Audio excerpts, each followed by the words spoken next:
Hello दोस्तों, नमस्ते, प्रणाम। तो कैसन बानी रउआ लोग। चली रउआ लोगन के बीच में हम दुर्गा जी के गीत लेके आयल बनी। और लाइक शेयर सब्सक्राइब कर मत भूलेम लोगिन। और कमेंट बॉक्स में जरूर बताएं उनके गीत रउआ लोगन के कैसन लागल। तो चली रउआ लोगन के हम दुर्गा जी के गीत सुनातनी। बहुत ही अच्छा, बहुत ही सुंदर बा। तो सुनी लोगिन। निमिया के डाल मैया लावेली हिड़ोलवा की झूली झूलिना।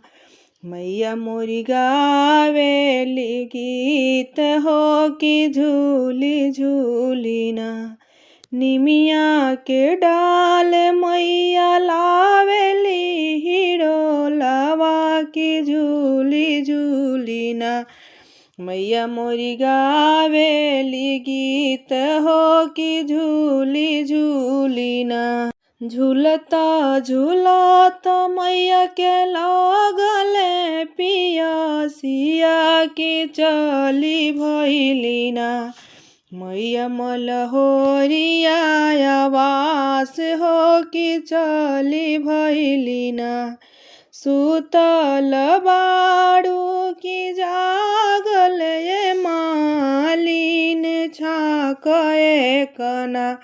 मुही के पानिया पियावा की छाकए कना। कैसे में पानिया पियाई मोरे मैया से मोरा गोदिना।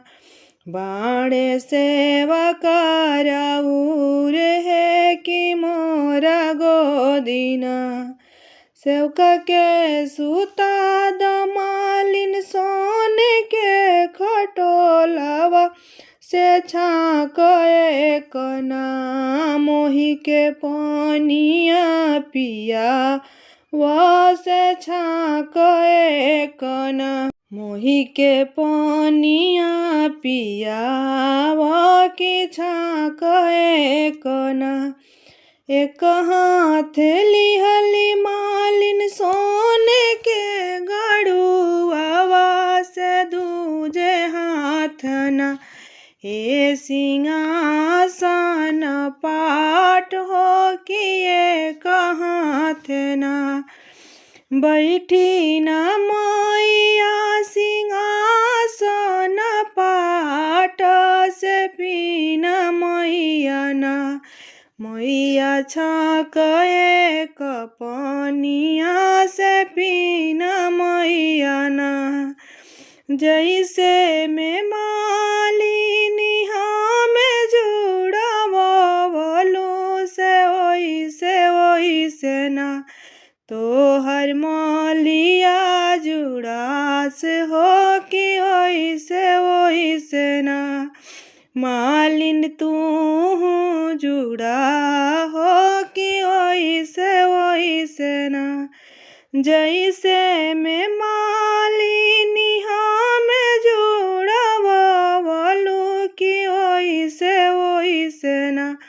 तोहर पुतवा जुड़ास हो कि ओइसे ना। तोहर पतोहिया जुड़ास मालिन ओइसे ना। तोहर धियावा जुड़ास मालिन ओइसे ना। तोहर दामादा जुड़ास मालिन ओइसे ना। जवन आशीष मैया मालिन के दीहनी से उहे आशीषवा ना। मैया हमरो के दी से उहे आशीषवा ना। हमरा स्वामी जी के दी मैया उहे आशीषवा ना। जवन आशीष मैया मालिन के दीहनी से उहे आशीषवा ना। जवन आशीष मैया मालिन के दीहनी से उहे आशीषवा ना। मैया हमरा बेटा के दी मैया उहे आशीषवा ना। हमरा पतोहिया के देती मैया उहे आशीषवा ना। जवन आशीष मैया मालिन के दिहानी से उहे आशीषवना हमरा बेटियों के देती मैया उहे आशीषवना हमरा दमादों के देती मैया उहे आशीषवना हमरा पोतवों के देती मैया उहे आशीषवना हमरा नातियों के देती मैया उहे आशीषवना निमिया के डाल मैया ला